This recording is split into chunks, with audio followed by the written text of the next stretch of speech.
5ই আগস্টের পর 177 দিনে আন্দোলন হয়েছে 136টি। পথ আটকে তাদের দাবি দেওয়া চেয়েছে মানুষজন, মানে যারা বিভিন্ন দাবি দাওয়া করেছেন। ভীষণ ভোগান্তি হয়েছে লোকের, বিশেষ করে ঢাকা শহর তো প্রায় অচল হয়ে যেত। এমনও হয়েছে যে একদিনে 17টি জায়গায় আন্দোলন হয়েছে। নতুন বছরের শুরুতে 28 দিনে আন্দোলন হয়েছে 40টি। কি মনে হয়, সরকার ভালো চলছে না, নাকি সরকার দুর্বল তাই সবাই সুযোগ নিচ্ছে? সরকারের কোনো গাফুলতি দেখেন, নাকি আমরা আসলে যারা আন্দোলনটা করছে এখন তারা সুযোগ পেয়ে সুযোগটা নিচ্ছে? দাঁড়াও, এখন তো জীবাণুদের থেকে বাঁচালে সারাদিনকে বাঁচাবে ডেটল। বাঁচাবে ডেটল দেয় জীবাণুর বিরুদ্ধে 12 ঘন্টার সুরক্ষা বলয়। সুরক্ষার বিশ্বাস থাকুক দিনভর। আমি আমার জীবনের প্রথম স্মৃতির কথা বলি। আমার জীবনের প্রথম 2-3টা স্মৃতির মধ্যে একটা হচ্ছে গিয়ে, এটা তখন আমার 4-5 বছর বয়স। আমি একটা বিয়ের দাওয়াতে গেছি। সেই বিয়ের দাওয়াতে আমার কাছে মনে আছে যে একটা চোর ধরা পড়লো, এবং চোর ধরা পড়ার পর তাকে সবাই মিলে পেটাচ্ছে। এবং আমার ঘটনাটা অত ভালো মনে নাই, কিন্তু আমার অনুভূতিটা কি ওই সময় সেটা এখনো মনে আছে। তা আমার কাছে মনে হচ্ছিল যে একটা লোক, সে এমনি হেঁটে আসছে, স্যুট টাই পরা, এসে একটু পিটিয়ে আবার চলে গেল। তা আমার অনুভূতিটা হলো যে এই লোকটা কেন, স্যুট টাই পরা একটা লোক কেন একটা চোরকে মারল? তো এই যে আপনি মবক্রেসির কথা বলছেন, perhaps in this part of the world it is as old as life itself. মানে মবক্রেসি হচ্ছে গিয়ে আমাদের জাতির আদি কি বলবো অবস্থা। এবং এটা আপনি ধরেন শাহ নিয়ামতুল্লাহ বলে একজন সুফি, উনি 1669 সালে মারা গেছেন। তো উনি একটা কবিতা লিখেছিলেন। তো উনি পাঞ্জাবের, উনি মালদা অঞ্চলে মারা গেছেন। তো উনি বলছেন যে, মানে আমি তো আর ফার্সিটা পারি না, তো উনি বলছেন যে এই বেঙ্গলকে নিয়ে বলছেন, উনি বেঙ্গল দেখতে সহ্য করতে পারতেন। The land is doleful and ruined.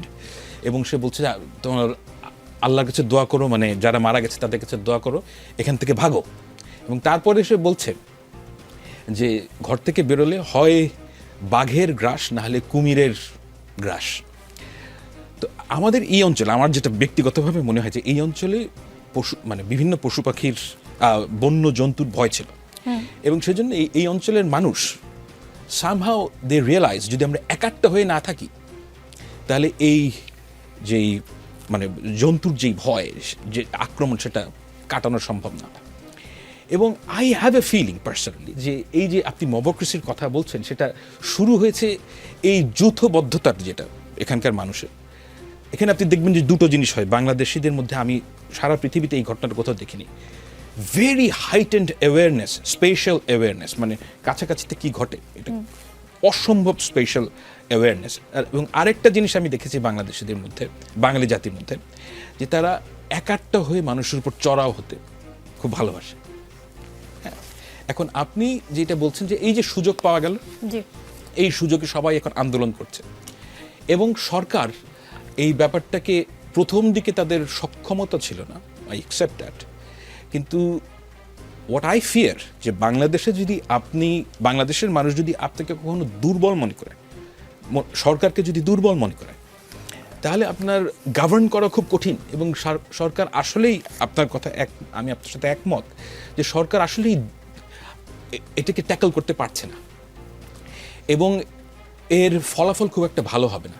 আপনার যদি প্রতিদিন, মানে আপনার এই ধরনের আন্দোলন হয়, রাস্তাঘাট আটকে, মানুষ খুব দ্রুত এই সরকারের বিরুদ্ধে চলে যাবে। এটা স্যাড রিয়ালিটি। এবং আনফর্চুনেটলি বাংলাদেশে যদি আপনি ক্ষমতা প্রয়োগ না করেন, এই সমস্যার সমাধান হবে বলে আমার মনে হয় না।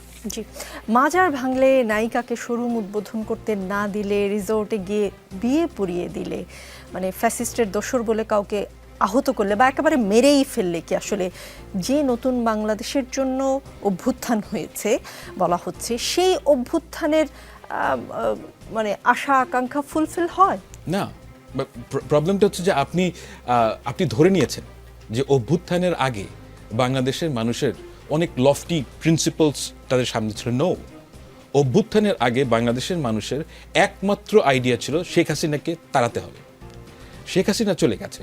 এখন শেখ হাসিনা যখন চলে গেছে, বাংলাদেশের মানুষের একটা স্বাধীনতা পেয়েছে। এবং এই স্বাধীনতা পাওয়ার পর বাংলাদেশের সাধারণ মানুষ, তাদের যেই খাসিলত এবং তাদের যেই মানসিকতা, সেটার অ্যাম্পলিফিকেশন ঘটছে। এবং লেটস নট ফরগেট, আমি এটা আগেও বলেছি যে কোনো অপ্রস্তুত জাতিতে কোনোদিন ফ্যাসিজম আসে না।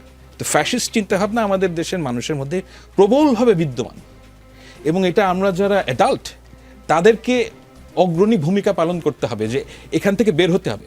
দেখেন, পরিমণিকে আপনি অপছন্দ করতেই পারেন, এবং আপনার যদি মনে হয় যে পরিমণি যেই দোকানের উদ্বোধন করছেন, ডোন্ট গো দেয়ার, আপনি ওই প্রোডাক্ট কিনেন না, আপনি তা কিনতে কে না করেছে, কিন্তু পরিমণির তো রাইট আছে ওখানে যাওয়ার। আপনি তো মানুষের ওই সিভিল রাইটের উপর আপনি মানে আঘাত আনতে পারেন না। তো এই ঘটনাগুলো তো ঘটছে।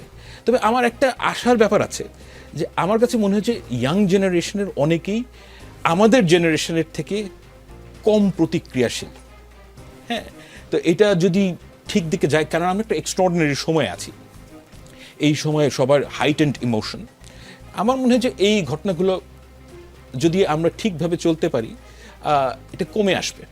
এবং এই যে সোশ্যাল মিডিয়ায় বিভিন্ন জায়গায় নিয়ে ভালো রকমের আলাপ হচ্ছে, সমস্যাটা কি জানেন, যে অনেককেই এই কাজটা করা হয় আওয়ামী লীগের how should I put it, মানে আওয়ামী লীগের সিম্প্যাথাইজার হিসেবে অনেকের উপর আক্রমণ করা হয়, এবং এটাকে জায়েজ মনে করা হয়। আবার অনেক ক্ষেত্রে এটা নাও, যেমন মাজারের যে ভাঙ্গা হচ্ছে, এগুলো তো নাই। তো আমার প্রশ্ন হচ্ছে যে আপনার একটা রাষ্ট্রে অনেক কাজ আপনার অপছন্দ হতে পারে। আপনি স্যুট পরে আছেন, উনি যা পরে আছেন, এটা আপনার অপছন্দ হতেই পারে। আমাদেরকে এটা টলারেট করা শিখতে হবে। এবং আপনি যদি একটা সভ্য রাষ্ট্রে থাকতে চান, আপনি আরেকজনের যে রাইট, এটার উপর এনক্রোচ করতে পারবেন না। এই যে চুক্তি, এই চুক্তিগুলোতে আমাদের ফেরত আসতে হবে। তো আনফর্চুনেটলি যে examples that you have given, it's true, কিন্তু এখান থেকে বের হওয়াও সম্ভব, এবং এটা একটা লং প্রসেস, এটা একদিনে হবে না। বাট আমাদের যেই ভয়েস, সেটা বন্ধ করা যাবে না।